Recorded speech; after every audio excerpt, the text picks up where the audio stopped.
I'm so glad to see you today. It's a beautiful day, and we had our first day of fall, and I'm feeling it. You can see I've got my fall colors there, my little fall dress on, because I love fall. I love it because it's cool, and we have had so much hot weather, so we're glad for a change. I say a shift in the weather has come. And so I'm happy that another thing I love about fall is that we get a chance to do some of my favorite holidays like Thanksgiving and Christmas, and we get to go to the theater.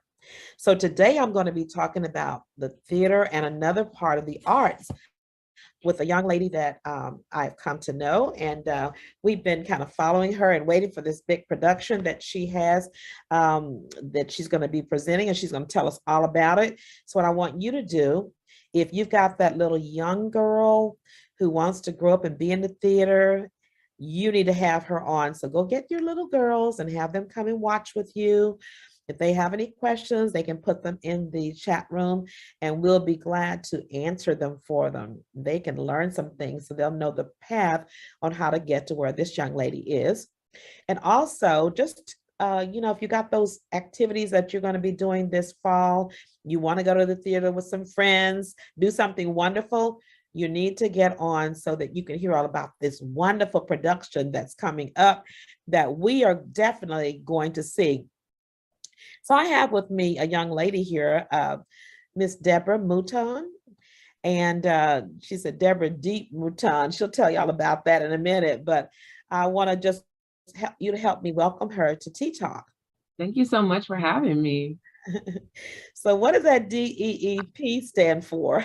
Yeah, it means determined to excel in everything promised. I think that this world has a lot of ways that they measure success, and a lot of them didn't line up with why I feel like God put me on this earth. And so for me, it's kind of an anchor at the center of my name to remind me that the things that I'm doing in this world and on this earth are God-centered, are God-ordained, have purpose in them, and have to move beyond like our superficial measurements of success. I love it. I love it. I'm going to have to really, when I look at it again, so it's determined to excel in everything promised. In everything promised. Determined to excel in everything promised. And I love it that I know you have a faith foundation, and I know your family has raised you up in the church. And before we get to go any further, we want to give a shout out to your mom. You want to do that? Hey, Mom. And for those of you all that don't know, her mom is Pat Wiggins, and she's a member at First Met, and her husband, who just passed away here recently, a couple of months ago. So we're just missing him so much too. Reverend Carl Wiggins, we just miss him so much. A wonderful, wonderful minister and pastor. And so she is very well grounded in the Word of God. And I want to just, it's always good to give a shout out to your parents because they trained you up the way, and everything you have now is because of some things that they put in your life so that you could get more. Sure. And so we definitely wanted to recognize your mom and your dad before we get started. Now, I want to talk about, well, first of all, let's go ahead and talk about your background. Okay. You are a writer. Tell us about who you are. I consider myself a multi-hyphenate literary artist, which I know is a mouthful for most people, but it just means that if the medium is text, I'll do it, right? So I do everything from writing books, poems, to plays and opera, to visual poems, to screenplays, anything that you're going to use as storytelling, that's kind of my jam. Wow. So do you create everything yourself, or do people give you ideas and you just say, I can go with that. I can write something for you. Are you writing? Does that work? Yeah, I used to do a lot more commissioned work, which is like someone wants an idea and they kind of want to do it. And I do it occasionally, usually for organizations or for individuals who want to pay me to do something that's really specific. A lot of the work that I'm doing now, though, is definitely more individual driven. So I'll have an idea and spend some time, whether it's a few weeks, few days, to a few years, like this production, developing that idea out, researching and doing everything I need to do to create it. Mm-hmm. Wow. So did you go to school for this, or how did this come about when you were little? Is this what you wanted to be? You ask a little kindergartners, what do you want to be? And they say, I want to be Batman. I want to be princess, whatever. So what were your dreams and aspirations as a child growing up? Yeah, I mean, I grew up in an artistic household. My mother sang and played piano. My dad played classical violin. My brother was an actor. My family is all into the arts and always has been. So I knew I wanted to be in the arts. I actually used to choreograph gospel dance and mime. I've done kind of a little bit of everything all over the place. And I think the arts has always just been a landing place for me. But my mom says that at an early age, where like other kids were carrying stuffed animals, I was carrying a spiral notebook, this idea that like I was always a writer, whether it was good or not, that's questionable. But that I always had an idea and was kind of doodling or jotting things down. And I think just over the years, that place of play became more comfortable. And I just kind of really dove into having it and making it my own space. Wow. So, what advice could you give, or what kind of tidbit would you give to a mother who they see this child that wants to write or draw, or that's kind of different? They don't want to do the traditional, whatever it is most kids are doing. What do you say to a mother, or even to the little girl or boy that's thinking in those veins, about their future, what they can do to move forward or to encourage that? Yeah, I mean, you're not weird. You're just unique, right? If everyone did what you did, you wouldn't be special. And so I think just really leaning into like all the ways that God made you special. My kids are very literate and very literary. My kids will stay up to really, really dumb hours of the night reading books. That's their thing. They love telling stories. They love building, little mini sets. They are their own creatives. And so for me as a mom, whether it's my medium or my husband, who's a visual artist medium, right? We love to be able to nurture wherever they're entering the space of play and creativity and to support that. And so I constantly tell my daughter, if you want to be an underwater basket weaver, which is something my dad used to say to me, if you want to be an underwater basket weaver, I will be underwater cheering for you. It doesn't matter how you do it as long as you do it well. And so I think that's, no, the thing is, if you're going to do it well, do it all in, all out, and trust that your gift will make room for you. Yeah, I think that's really great what you said for parents too, to just support them. But I think another thing that I feel that parents need to do is to tap into the creativity of children, because now they're on the TV, they're on the Wi-Fi, they're just kind of into a thing, but their creative mindset of them by themselves creating and producing seems to be lacking. Do you see that could be something that could keep them from obtaining or finding their creativity with all of the computer games and things? What are your thoughts on that? Yeah, I mean, I think that there's a lot of different ways to find creativity. For my kids, my daughter loves to code. She loves science. She loves engineering and gaming. And so instead of pushing her away from that, we found programs that allowed her to design games, right? And so then she can use those skills, the same creative skills, but in a way that uses uses the technology as well. I just think you have to be creative, as creative as a child is, you have to be creative in meeting them there to support whatever that need is. And there's times where they just want to sit and read a book. There's times when they want to create and install a museum in our home, which we do have museum space in our home where our kids can exhibit their artwork. And we've taught them how to do like curate an exhibit and think about how long it stays up in the house. And you know what I mean? Like, so we've really tried to feed in as much as we can into really like nurturing whatever it is that they want to do, and reassuring them that there's no right pathway and that they may change their minds a million times. We don't ask questions like, what do you want to be when you grow up? Because, hey, 30-year-olds don't know what they want to be, right? I mean, how many times have we changed it over the years? Exactly. I thought I was going to be a nurse like my mom, and I found out I don't like dissecting dead things. I don't like the smell formaldehyde. I don't like all that stuff you have to do to become an RN like she was. And I just saw the white thing and helping people and da da da. But you got to learn all these other classes that I was not good in science, and so yeah, it can change. But I like the part that you said though, the creativeness, and I think that might be a good book for you to write.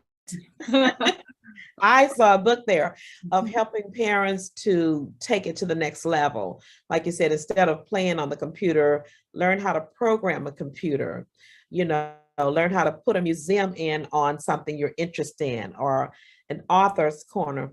I like that. Well, listen, let's talk about now. So did you go to school for this, or this was just something that you just kind of fell into? How did you get into become this artist that you are right now? Yeah, I mean, I do have a bachelor's in English. I also have a bachelor's in African American Studies from the University of Michigan. I Okay. have a master's degree in education, so I actually was a teacher for a long time. Okay. And I still really love being in educational spaces. I don't like the administrative part of it, but I do like the learning and sharing knowledge part of it. So that's, I think, at the center of what I do. But more than anything, it was just doing the work, right? Like I think a lot of times, and this is not to diminish, MFA programs or anything like that, because those are really great places for a lot of people. But for me, I've learned more doing the art than I did trying to find where to study to do the art, right? So in high school, I started doing poetry slams and really fell in love with being on stage and writing and performing my work at talent shows and local community things in church, right? Definitely was a space for me. And then as I grew and went to college, I found a national, it's called CUPSEAS, which is the College Undergraduate Poetry Slam Invitational. So it's the national level poetry slam organization, and was able to join a national team on my campus and represent at a national level, and just really fell in love with the community that was around me and what I was doing. So when I moved to Houston, I wanted to find that same thing. And Houston has a really thick and hardy poetry community. So I was able to plug in there and just continue to grow. And the more that I did, the more things I thought to do, and the more I just started to stretch and make connections.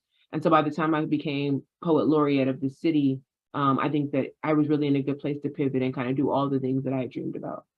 Wonderful.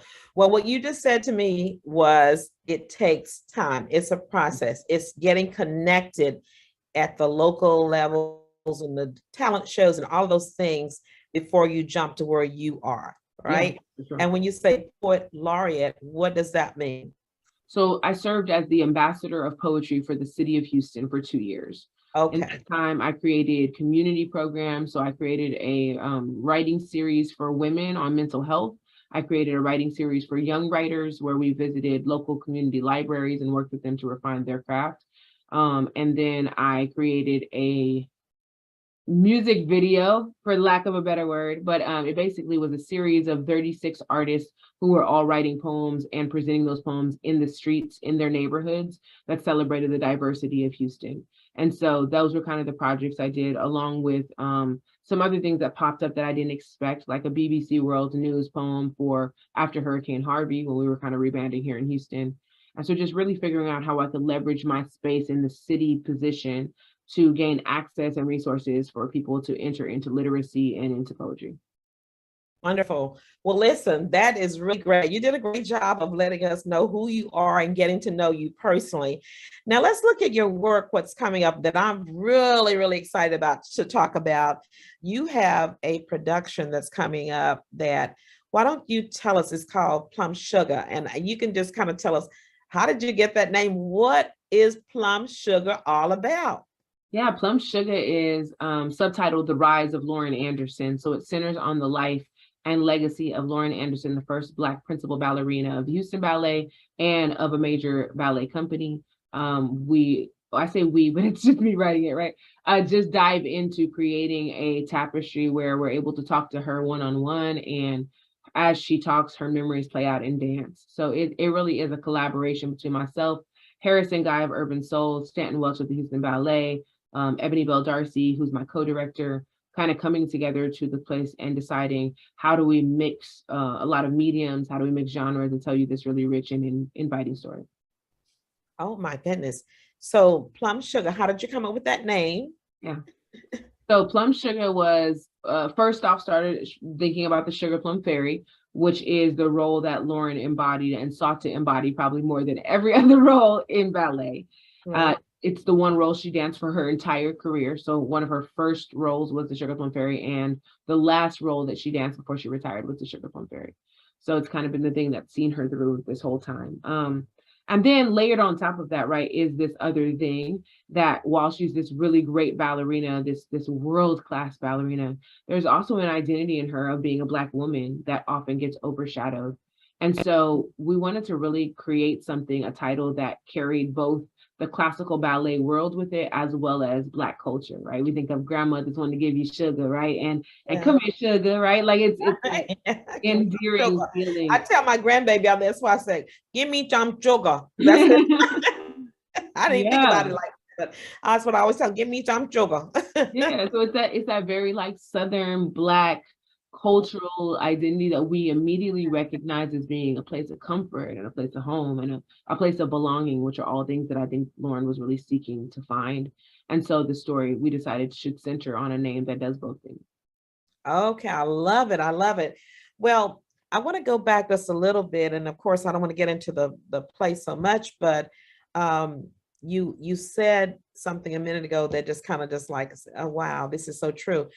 When we're talking about ballerinas, and we talk about a Black ballerina, I remember when she first when I went to see her, and of course my cousin actually met her and got an autograph from her because she was doing her a play in her community in Plano. And some kind of way they got together and she got to talk to her or take a picture with her. But I went to see her on stage and I went because I've seen, the production many times, but to have a Black ballerina have this particular title and position. Tell us what does that mean um, from your perspective when you're looking at I'm doing this about the first Black ballerina. And did you say that even in Houston and in the nation? Yeah, absolutely. For me, there was something about representation that's always important. There's a lot of campaigns right now. They're like, if you could see her, you could be her, and those kind of things of saying that representation really does give permission for people to exist in spaces where they don't. And I think very much so Lauren does that. I also think though that there's this whole other layer of who she is as an artist who was able to push through everyone telling her no over and over and over again, right? Who Mhm. pushed through addiction, who pushed through domestic violence, who pushed through these things that would level and take out so many people and have, right? To find herself on the other end as this whole human, right? Not broken, not damaged, but made fully whole in her truth and being able to stand in spaces of community and provide resources for other people to find their way there as well. And so, like, as much as I wanted to center on this woman as a Black ballerina, as this barrier breaker, right? As this history Right, maker, I right. also really found it was important to show that, like, especially Black women can go through the hardest things and still come out okay, Mhm. right? And we see a lot of depictions in Hollywood where at the end of the story, we're half broken and run over and run down, can't get our lives quite right, right? Um, but that's Right. not Lauren. That's not what Lauren and her story has taught me. It's taught me that there's no low that you can't come back from. And I Okay. think that is a universal message that everyone needs to hear. Wow, there's no low you can't come back from. So in your production, do you talk about her life and her struggles? And so are there going to be some things in there that we will be shocked to know that, Oh, absolutely. okay. Lauren likes to say everybody loves a train wreck. You got to give them the train wreck before we can give them the pretty parts, So Okay. Well, for that's what sure. I wanted to know because I was thinking, okay, what can we expect when we come? Are we going to see a depiction of the actual ballet or whatever? But no, you're saying it's more than that, right? Oh yeah, for sure. The way that I constructed the show really was very similar to the way that I went about coming into the show, which is interviewing Lauren for multiple hours and really kind of watching her defenses fall over the course of 2 years, right? Because Mhm. everyone's not going to be willing to share their secrets on day one. Right, And I right. respect it. And so it really was for us saying, how do we replicate the experience of me getting to know this legend so closely and so intimately for the audience, so where they feel like they get to know Lauren in ways that they would have never imagined being able to have access to. Wow. And we need to know the good and the bad because we make it look so easy up there on stage, even in the role that I play at my church, people are like, oh, it's not that easy. There's a whole different side of the struggle and the what it takes to do what you do that people have no idea. They just see the final product. So Lauren is she's still in Houston and she's married. I think you said she's married. And so Yeah. she has her own life. And so did you say that it took you 2 years of interviewing her? Yeah, so we did interviews for about 2 years. The pandemic helped a little bit with that because we couldn't be together, right? So we would get on Zoom and just stay on for an hour or two and record it, and I would be able to take notes from there and make, my next set of questions. I had really great documentation from there. And so it was a lot of interviewing and getting to know and building relationship. I consider that my big sister now because we've gotten Yeah. really close. And then the last year, so it's been a total of a 3-year process. The last year has really been refining the script.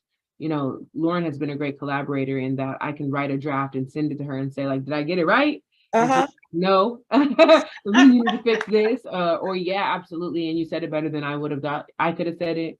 I think it's been a back and forth till we found the right balance where she was able to say what she needed to say without feeling like she was pushed to say things that she didn't feel comfortable saying. That's good. And that partnership that relationship that you all developed took time. Yeah. And you definitely want to get it right for the person that it does say what it is that actually happened, if they agree with it. So so has she seen it already, or is she coming to the first show, or Yeah, so we did a workshop of the piece in January, which uh-huh. is just a very, not staged as well, but kind of read through version. And Lauren was there for that, and there was a standing ovation at the end of it. It was really just a wonderful and magical night. And then since then, she's been to a few rehearsals, but I purposely kick her out. I tell her she can't be there. We've had talks where I'm like, no, no, no.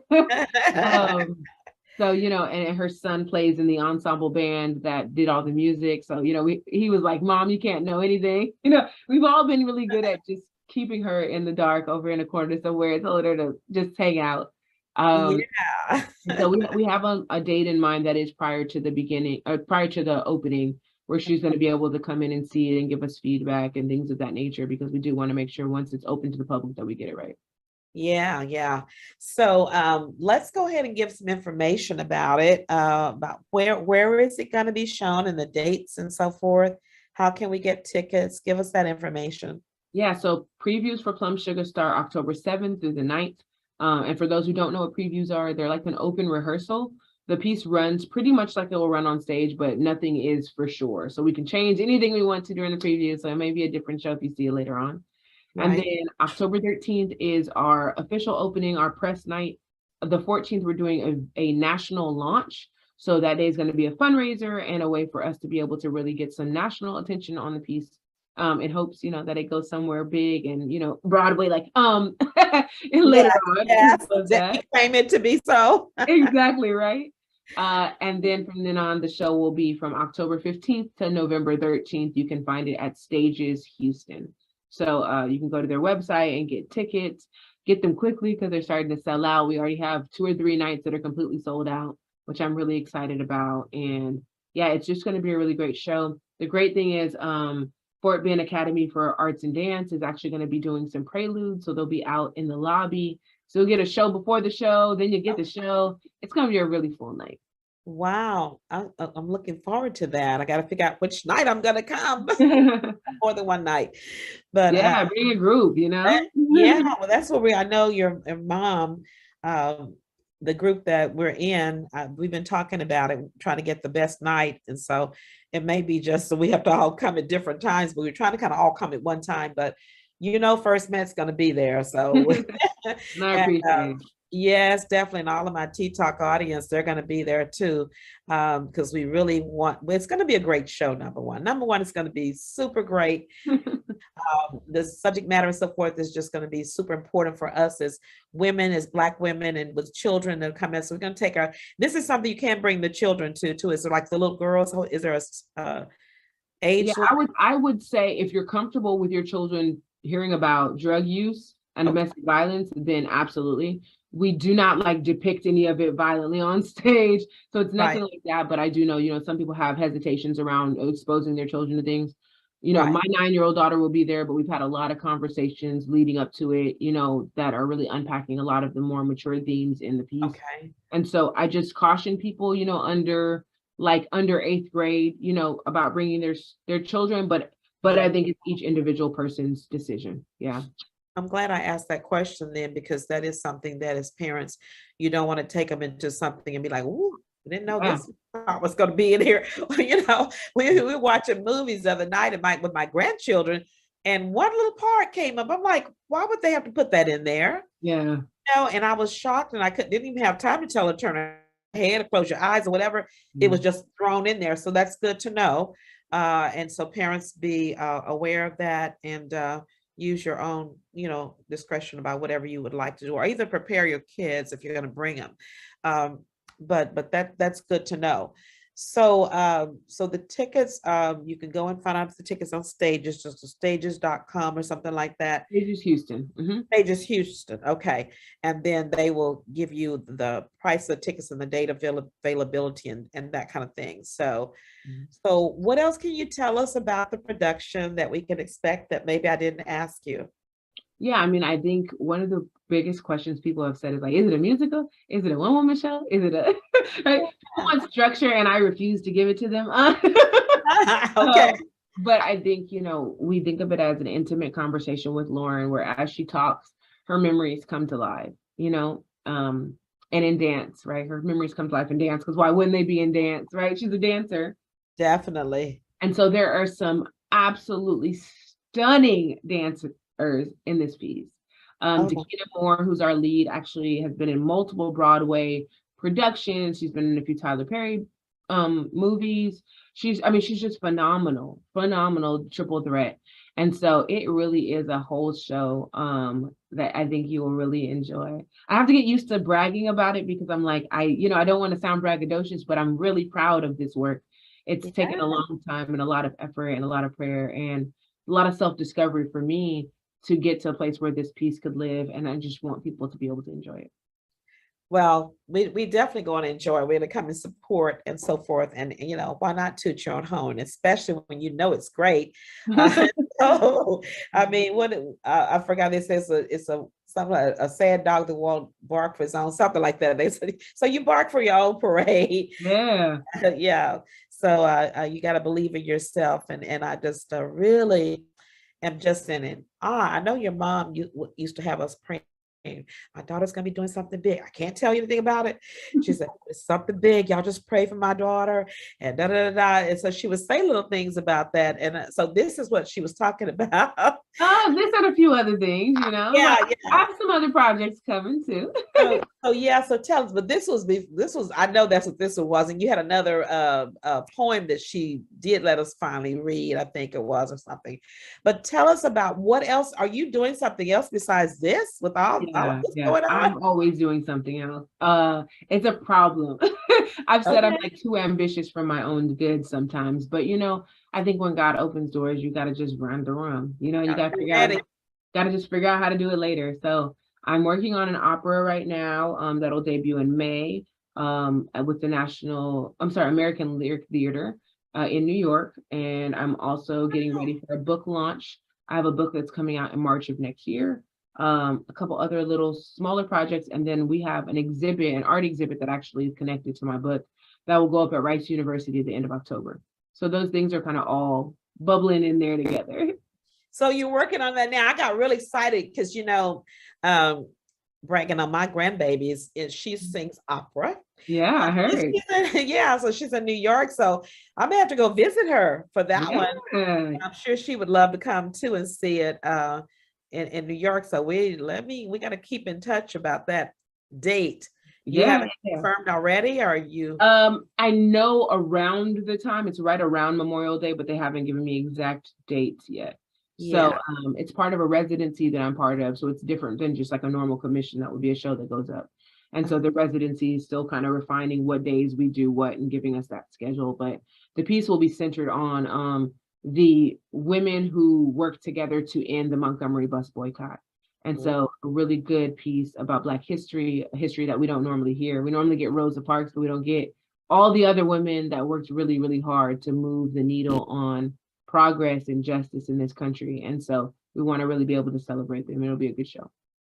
So you're, I know you said you had either a degree or some classes in Black history or African American history. Has that really kind of helped you have an appetite to develop some things more Afrocentric or historically I mean, telling? yeah, I think my mom did that. I don't think that was the degree. The degree was when I entered college, my decision was I was going to have one degree that made me money and one degree that I did for myself. And so my English degree was to go to law school. My plan was to go to law school and become a lawyer, civil litigation.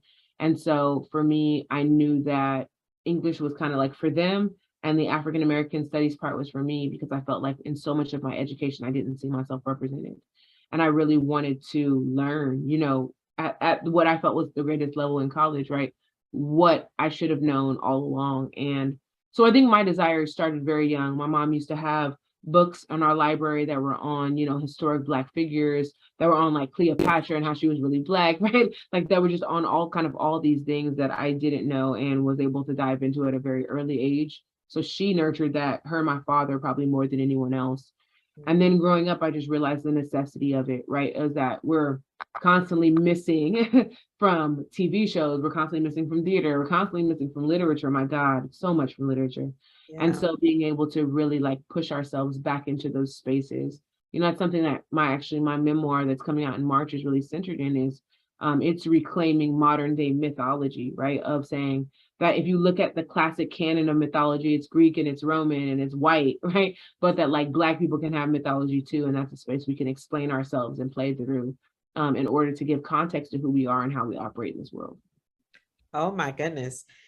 Wow. So you have a lot going on in that wonderful brain of yours. And great. It's a wild place. Telling you, I was sitting here thinking about, I said, what must she have been like as a child, trying to keep up with and nurture and so forth like that. But you have mom and dad that they were on top of it, huh? My dad used to say it would have been a lot easier if you were a stupid child. He used to say that to me. I'm serious. No, I can see, even as you're talking, your brain is like, I can just see it going like that, like, oh my goodness.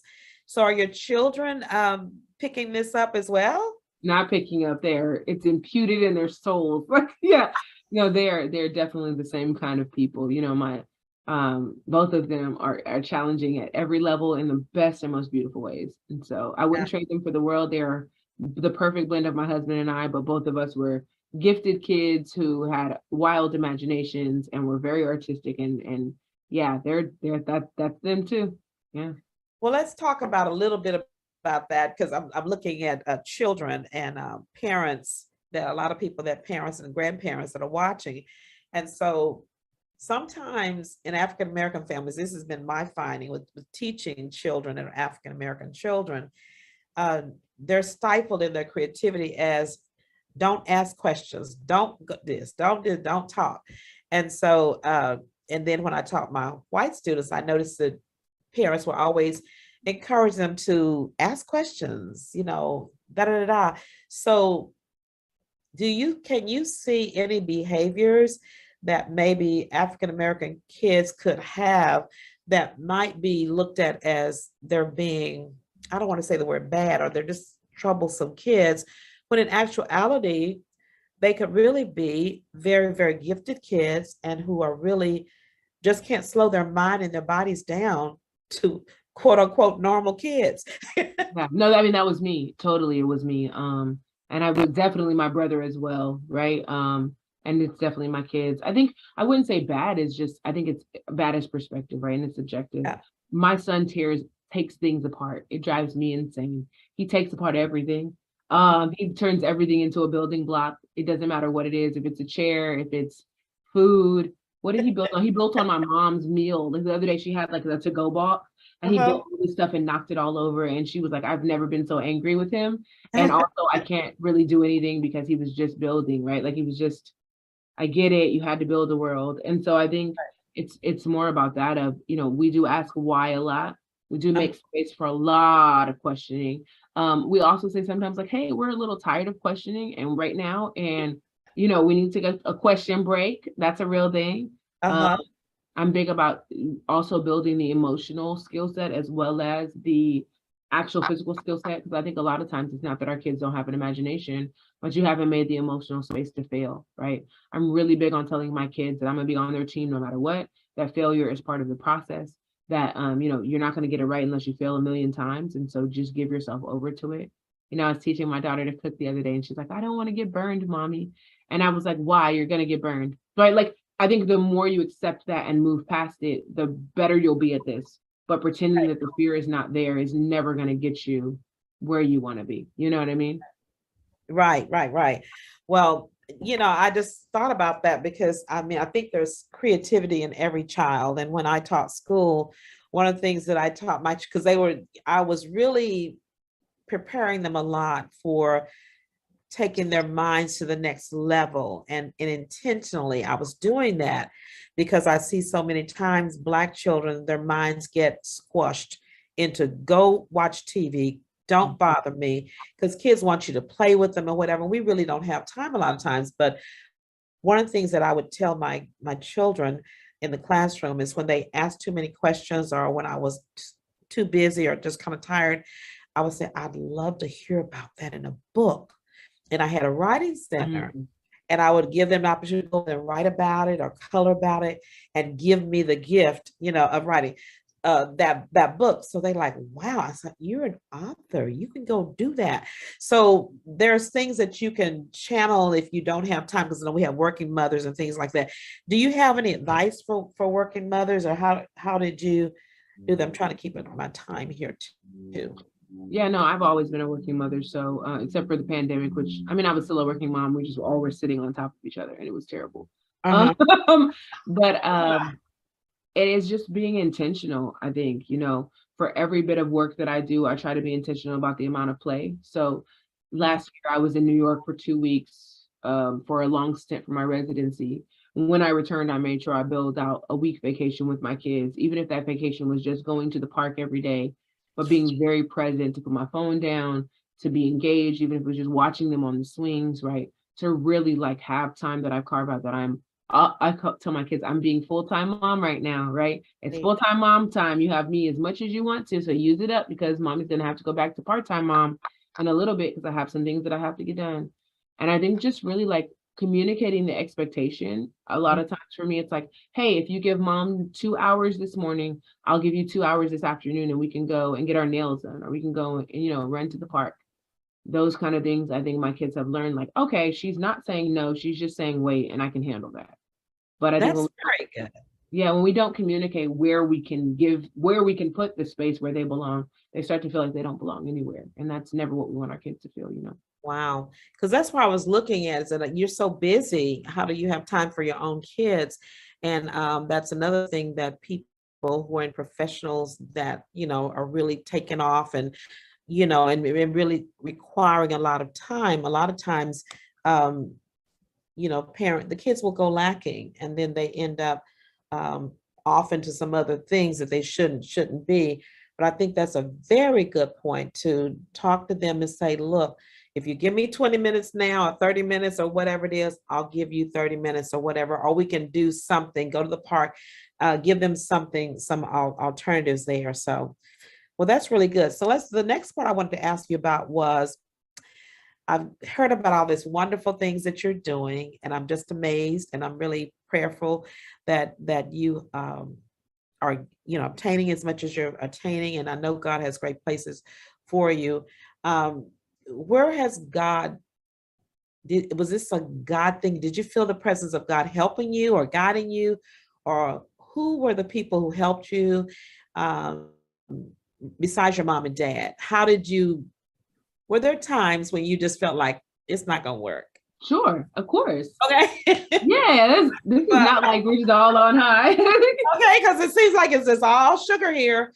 Yeah. But were there times, and because you said a minute ago about your kids, about failing, you can never fail until you stop trying, or something like that you said. So as an adult in the position you're in, did you ever feel like you just wanted to just give up, it just wasn't going to work? Yeah, I have a couple stories come to mind immediately, but I'll go with my moving to Houston story, which is I guess the beginning of my Houston testimony. And so I'm not from Houston. I'm from California. I went to school in Michigan, and my plan was to go back to California. And God told me to move to Houston. I didn't have any family, no job, no friends, nothing. And I was like, nope, I ain't doing it. And I went back to California. Was like, I'm not going to Houston. That's silly, and was just bombarded with every reason to move to Houston. Every turn, everywhere I went, there was something that reminded me of Houston.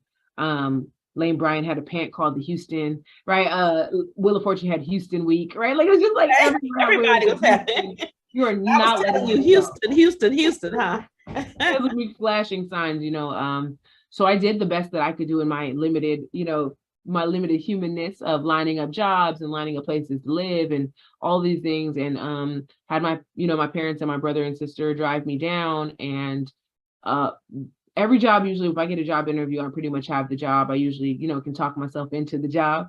And Right. I got 0 job offers and money diminished very quickly in holding a whole family down here. And my parents had to leave me in a hotel room with all my belongings and my car. And we didn't know how it was going to work out, and over the next few weeks, the little bit of money I had turned into even smaller amounts of money. And I really felt, I was like, God, you led me here, but you have just left me to myself, destitute in Houston with nobody to know. After about a week, I went to the hotel manager and told him I was going to have to leave. And he told me he would lower the rate of the room to let me stay and Uh-huh. cut it in half so I could stay, which was great for a few more days. And then I returned to him again. He was like, how about we hire you and you could work for the hotel so you could stay? Which I was like, my God, look at you. The day I went in to sign my paperwork, they sold the hotel from underneath him. So there was, I just was like, what are we doing, God? What are we doing? Right. What are we doing? I thought I saw the plan. This is not the plan at this point. And so the day that I decided I was going to live in my car, I checked out of the hotel. I put all my stuff in. I started scouting places to sleep at night that would be like removed from, public eye. So that way people's eyes wouldn't be on me when I was trying to sleep, and thinking of places to wash up. And I was getting out of the car. I had enough money to either eat or get gas in my car. And I remember praying like, God, I am now down to nothing. Like I've exhausted my faith and I don't know where to go. Yeah. And I opened the door to go to Cece's Pizza because I'm gonna be honest with y'all, I was gonna wrap some pizza in some napkins and I was gonna eat on it for a few days. Okay. And as I opened the door, I got a phone call that offered me a job. Wow.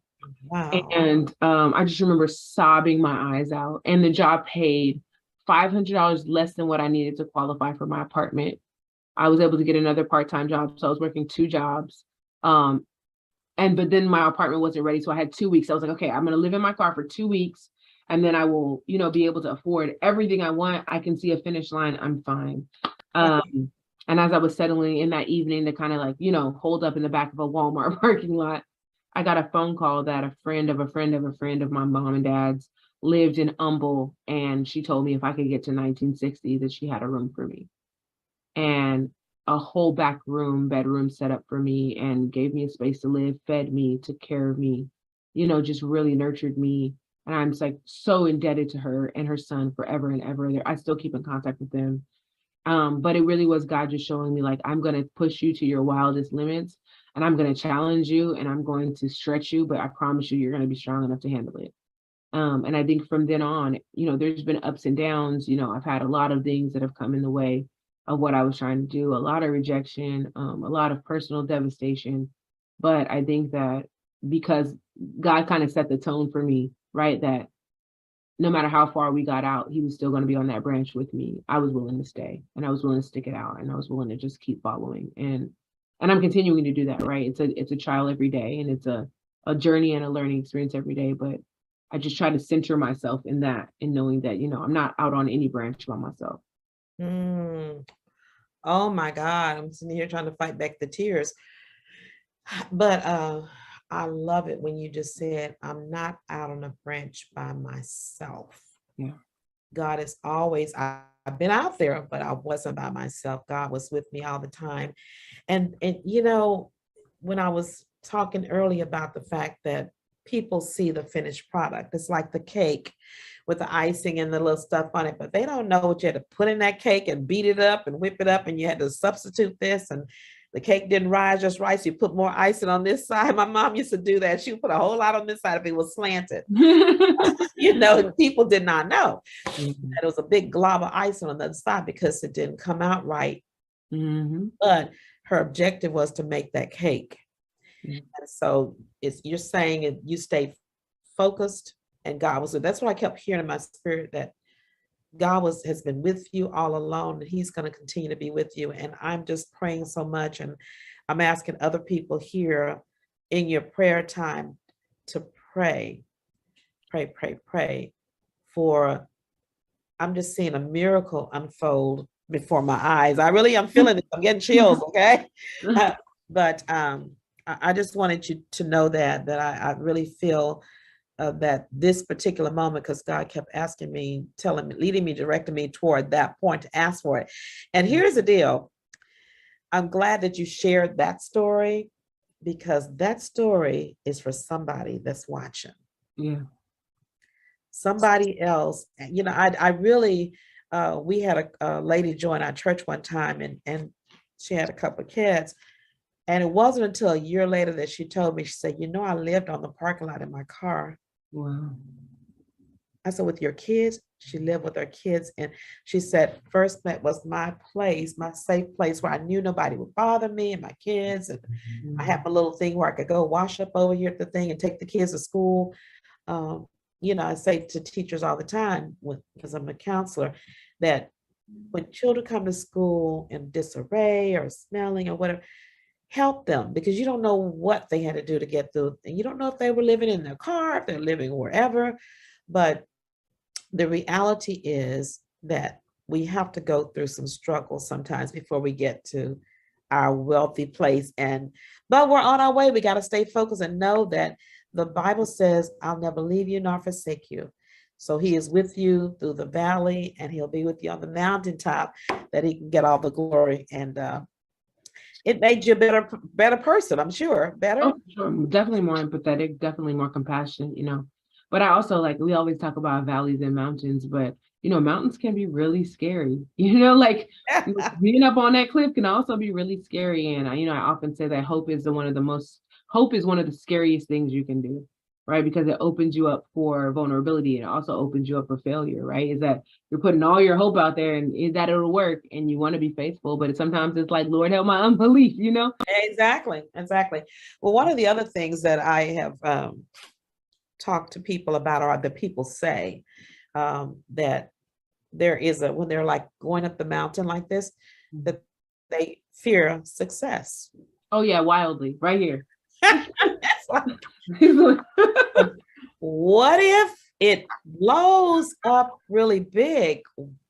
That's have you ever thought about that? Or yeah, a little fearful? Yeah, I mean, for me, I think where the fear of success enters for me is not, I'm afraid to be successful, but I'm afraid to maintain success, right? I'm afraid that I won't be able to maintain success. And then in doing so, will let people down because I can't maintain how amazing they thought I was. And that is something that can't be in my hands, right? I have to just create the work and do the things that I need to do and hope that people kind of stay on my train. And if they don't, I know there has to be a purpose in that too. So I'm learning to surrender that fear, right? And the more things that happen, the more success that comes. I'm learning to really give over to that. But it is a process every single day, to not self-sabotage, to not talk myself out of it. I think of, even with this situation with Lauren, I came to her because I had her put on my spirit, right? God put her in my heart. And she didn't really know me aside from seeing me perform a poem once. And I came to her and was like, can I write your life story?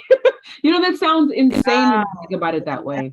Yeah. And it took me 3 weeks of not asking her and obsessing about it and wondering and questioning, I don't know if I should do this. I don't know if I'm the right person.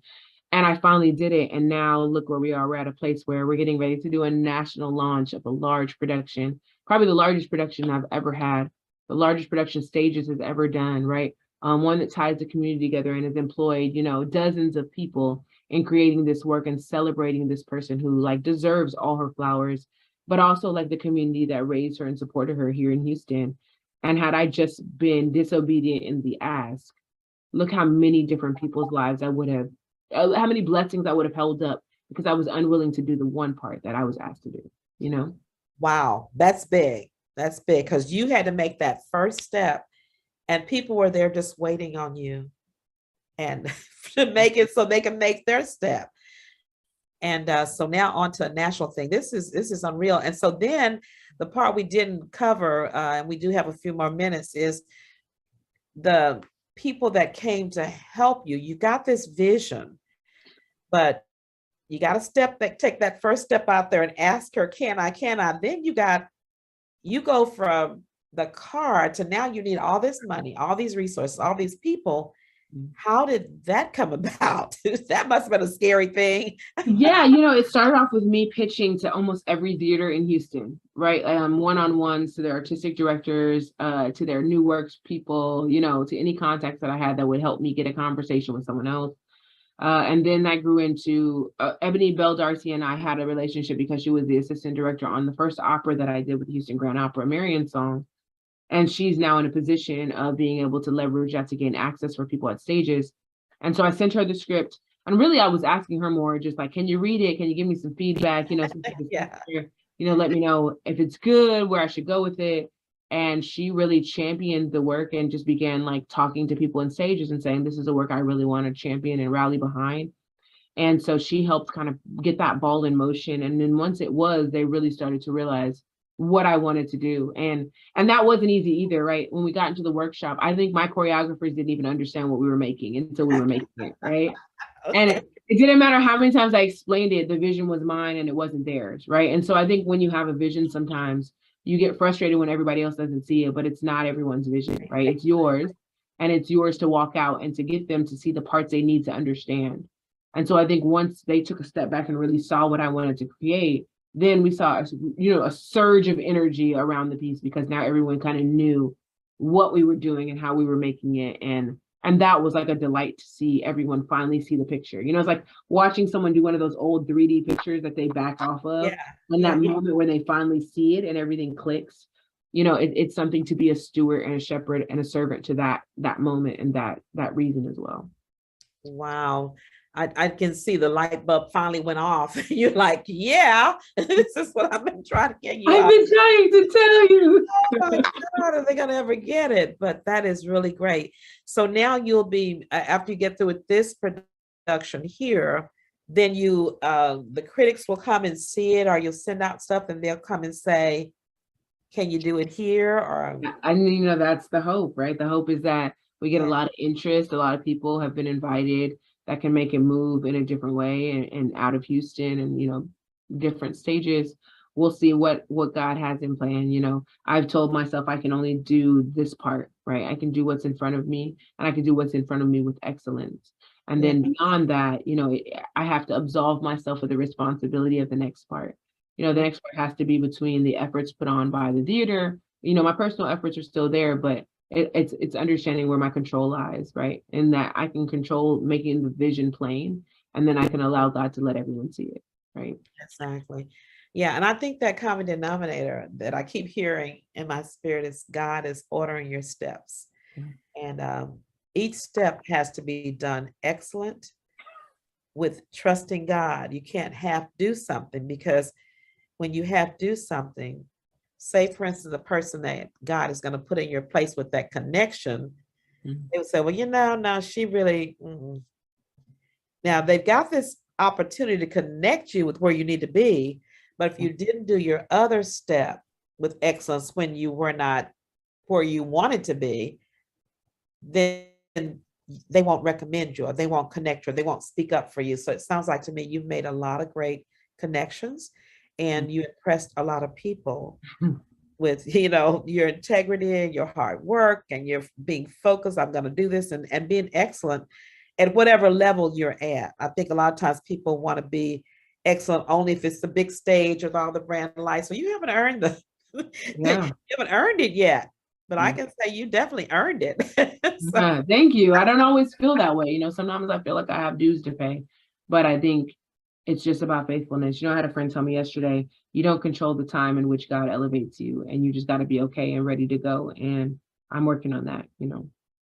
Yeah, well, I can just feel in my spirit, just by interviewing you and just by feeling your spirit and hearing your story, that God is about to elevate you really, really, really beyond your imagination. And I can see that. So Receive that.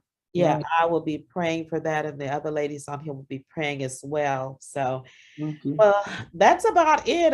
Is there anything else I missed? You gave a shout out to your kids or But shout out to my husband, because he's your husband? definitely the only way that I can do all of this is having an amazing partner.